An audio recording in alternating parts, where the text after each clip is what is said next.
I reached out to Dr. Buttar about, what, 2 weeks ago? And I was moved, electrocuted by his energy coming through the screen, speaking about human rights. That was the first thing that attracted me because, you know, I've had a crazy journey myself being an artist and outside of that growing up in Baltimore, but I've always been interested in choices we make, both in our personal lives as well as in society and how that affects the collective as a whole, right? So I reached out to the doctor and he said, when he comes to LA, we're gonna sit down and talk, and he's here. So this just, thank you for being a man of your word. I appreciate that.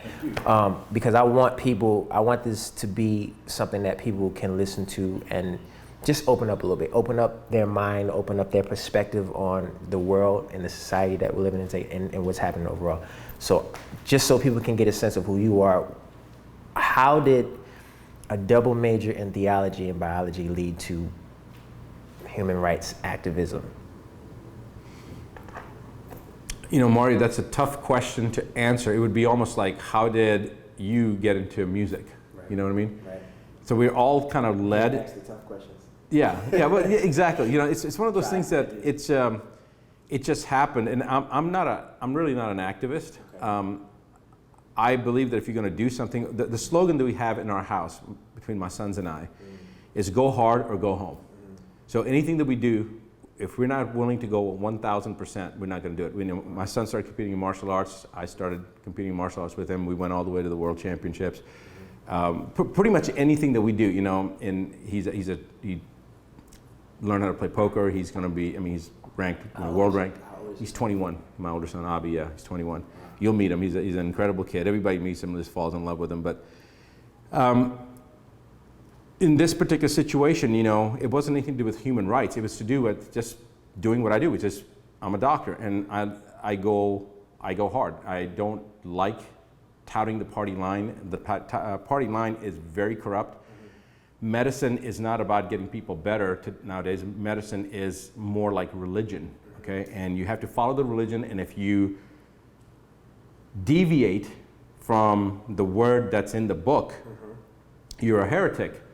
And you're ostracized, and you're penalized, and you're put in the corner, and you're swatted, and you're taught, you know, don't step out of line. Right. You're part and parcel of this religion, and that just doesn't work because humans aren't like that, and that's not how the body works. You know, we've got a body that the Creator created, and it's perfect, and it's a self-healing machine. Absolutely. And we have to, as doctors, understand how our bodies work. It's in that quest of making sure that people have the optimum chance of healing is where that, if you want to call it activism, came out. It wasn't because I wanted to do it. It was just because it was part and parcel and necessary to be able to achieve the outcome in patients. Absolutely. I was listening to a video. I can't remember which video. There was so many that I watched. He was speaking about your son, I believe, and something that you guys had experienced in the vaccine space. Would you say that at all inspired the audacity that you move with now? Oh, without a doubt. Tell us a little bit about that. Is that something that you're okay with talking about? Yeah, I've talked about it before, and it's funny because whenever I talk about this, you know, he's people ask me, is he normal? And I'm like, there's nothing normal about him. He's as normal as Superman is without his cape, type of thing. You know, I mean, he's extraordinary. But whenever I talk about it, it's interesting that I don't feel it right now, but it's almost like a post-traumatic stress disorder, like a flashback, and that emotion of not knowing what was going to happen and the trials and tribulations at that time, they come back, and that's why I've kind of gotten emotional when I start talking about it. But no, he's phenomenal. He was vaccine injured. He's the youngest former witness before the U.S. Congress. He testified before the U.S. Congressional Subcommittee on Human Rights and Wellness on May 6, 2004. And prior to that, prior to him improving, I went through a real tough time, as obviously he was, because I was one of 186 doctors that were board certified in metal toxicity, and my son's not going to have a metal toxicity issue, and it took multiple tests for us to actually establish. And this is one of the problems when you test children with autism for this type of an issue. It's all caused by mercury. But you never see the mercury because that's the whole problem. They don't get rid of it, right? Everybody has mercury, and most of us get rid of it. But there was a study that I came across that was given to me, that was shown to me, And that basically put everything into perspective. And that study showed that children that were neurotypic, normal, healthy, had 4 times the amount of mercury coming out in their hair than children that were autistic. And I've had actually doctors say, see, what you're saying has no scientific validity because children that are normal have 4 times the level of mercury. So my question is, okay, we know that mercury is the only substance that causes denudation of the neurofibrils, and we know that mercury is the second most toxic substance known to man. And you're saying that clearly the normal children have 4 times the level of mercury as autistic children, and the more severe the autism, the lower the mercury level. So what are you saying? We should give our autistic children mercury to bring it up like normal kids? Of course not. It's because the reason we're seeing high levels of mercury in normal kids is because they can get rid of it. Hair is dead tissue, it's excrement. So it's coming out. In healthy kids, it's coming out. But in autistic kids, you don't see any mercury in the hair because it's not coming out. It's still in the body, it's still in the hair. Right. So doctors don't sometimes understand these concepts. The way the doctors think is they see a fire, they see fire engines. They see every time I see fire engines, I see fires. Therefore, I conclude that fire engines cause fires. Right? They've got it backwards. And we do this in medicine all the time. So very simple, they see high levels of mercury in normal kids, they see low levels of mercury in autistic kids. Well, obviously it's not mercury, you know, or, well, normal kids have high mercury, so what? We should give mercury to the kids that don't have high levels of mercury because they're autistic and bring them back up. So it's just in a way, it's idiocy. In a way, it shows that I've always said doctors aren't that smart. I've always said doctors are very hardworking, but their ability to be able to process new thought processes or come up with new things, you know, they're like glorified cooks is what they are. They're following a cookbook. Right. That makes sense. Yeah, no, 100%. Thanks for sharing that. So this kind of leads to my next question about the actual way that we as society can do things at home to heal ourselves. Right? Can you talk a little bit about like that perspective? Because I'm really big on eating healthy. I'm really big on fasting and allowing your body to heal and get rid of toxins and things of that nature. So I wrote a book called The 9 Steps to Keep the Doctor Away 10 years ago, and it hit all the big milestones and became a bestseller and internet translated to many different languages. And many of the principles in that book are things that what you're talking about. So to me, probably the best medicine out there that completely is free is exercise, is movement, right? That's a very important part. It's something that I've been a little bit remiss in the last few days. I'm not keeping up with. I think I did some push-ups yesterday before the interview, but yeah, you're right. There's so many things that we can do ourselves, and it doesn't cost any money. But people have this thought process that unless it costs money, it's not important, right? We have a story that I tell at the clinic about a patient of mine, a very wealthy guy, about 20 years ago, and he basically got tired of me talking about the need for him to exercise. And he goes, why do you keep on talking about exercise? He goes, it's not like you get paid any more for it. So I rang my front office person and I said, when he leaves, do not reschedule him unless he pays for the prescription that I'm going to write. And it's going to be a prescription for exercise. I wrote exercise and I said, it's going to be $50 for you. And he laughed about it, but he went to reschedule, and my front office said, Dr. Char said not to reschedule you. And so he paid the $50. I had him do that like 3 or 4 times. And he finally goes, okay, I get the point. I said, really, you get the point? He goes, yeah, I get the point. I said, have you started exercising yet? Well, yeah. I said, no, you haven't gotten the point yet, because he hadn't started yet. It's that important, right? It's free, but we think, just because it's free, it must not be valuable. Now you go somewhere that you paid $20,000 for some stem cell treatment, now you're going to think it's a big thing. And the point is that some of the greatest gifts that we have are completely free. We just got to do it, right? So there's an old saying, we are what we eat. Well, let's start eating healthier, cleaner, and genetically modified foods, for example. We're genetically modifying ourselves when we consume that type of stuff. I wasn't a big proponent of organic food. My kids always ate organic, drank organic milk. To me, it was like, I did it for my kids, but I didn't do it for myself.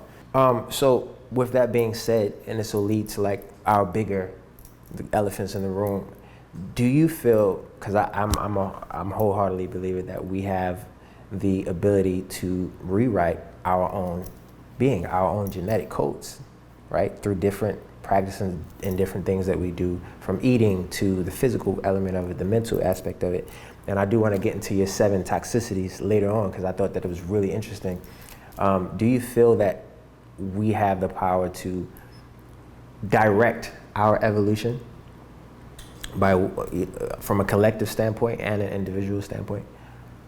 There's a short answer and a long answer. The short answer is absolutely and absolutely on an individual and on a collective basis. In fact,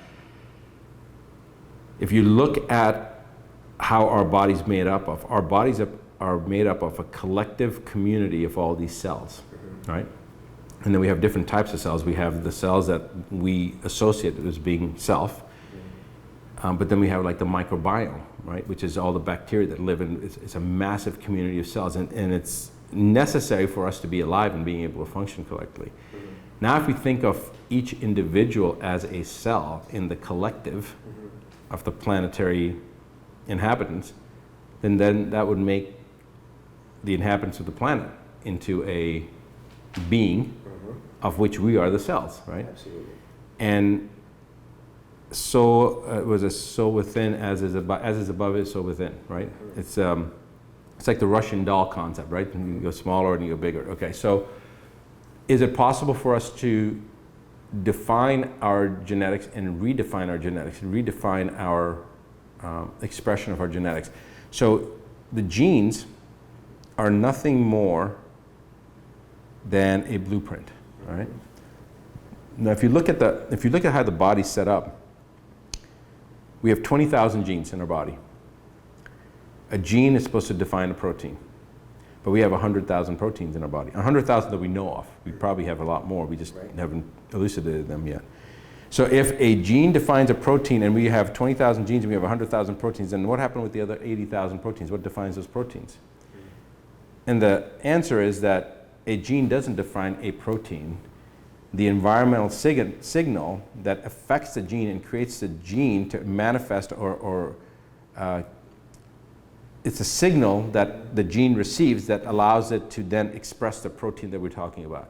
So a gene can express multiple different proteins, but it's the environmental signal. So now what's the environmental signal? Well, that environmental signal is the exercise, what you're eating, what you're drinking, what you're thinking. Information transfer. Exactly, right? So thoughts are a thing. Okay, thoughts are not something that's, people say, well, I've never seen a thought. Well, but you can measure thoughts. I always tell people, I'm like, how do you think everything that we're experiencing right now collectively is created? It's somebody's idea.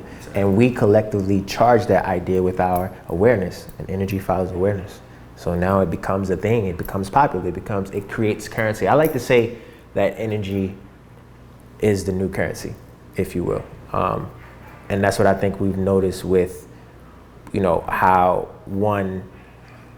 I think I would disagree with that. Energy has always been the currency. I think we're becoming aware that energy is the real currency. Okay. It's always been the case, yeah. Nah, for sure, absolutely. But I think this pandemic, if you will, has just kind of highlighted all of the issues that we already faced. It's a blessing, such a blessing, because of exactly what you just said. It's bringing everything to the forefront, right? It's like an abscess that's about to pop. Yeah. And the best part about that is when that abscess pops, fever goes down, everything drains, pain disappears, and that's what's happening. It's bringing everything to a head. Absolutely. So my next question is, diving into it. Let's dive into our current state, where we are, and I know there's so many different levels of it. But for people at home that are watching the news every day, that are scared, that are trying to figure out what's going on, why am I still on lockdown? Why am I in my house right now? Why can't I go work? Why can't I go to the park? Why can't I go hang out with my new boyfriend, girlfriend? Why can't I take my kids on a trip? How do we talk to those people? How do we ease them into kind of looking at this from a bigger perspective and understanding that this isn't some thing that just happened. This is something that's systematic. This is a systematic situation we're experiencing as a collective, and we have to now take back the narrative in order to, one, understand it, and how do we protect ourselves from this happening again, and two, to just keep it from continuing this domino effect of control on the other side. Where should we start with this conversation? Well, I think that what people can do right there, that's probably like the last thing we need to discuss, and yet I think we should probably start there, where people can, what they can do right now. Yeah. Sometimes when you're bleeding out, you can talk about how you got injured, and you can talk about why you got injured and what you should do to make sure you don't get injured, but you're still bleeding out, right? So let's stop the bleeding first, and then let's come back to talk about the other aspects. So what can people do right now?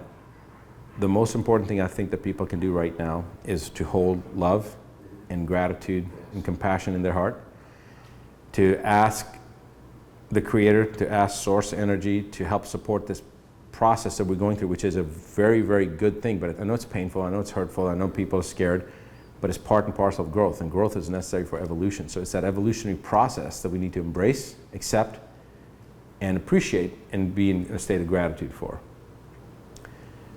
So as soon as a person starts to do that, they will feel a shift in their own energy. They'll feel empowered. And the next step at that point, once they feel that empowerment, is to further that empowerment with gaining as much knowledge as they can. And that's what you're trying to do. That's what you're trying to get the knowledge, which is this is a spiritual thing that you're leading people through.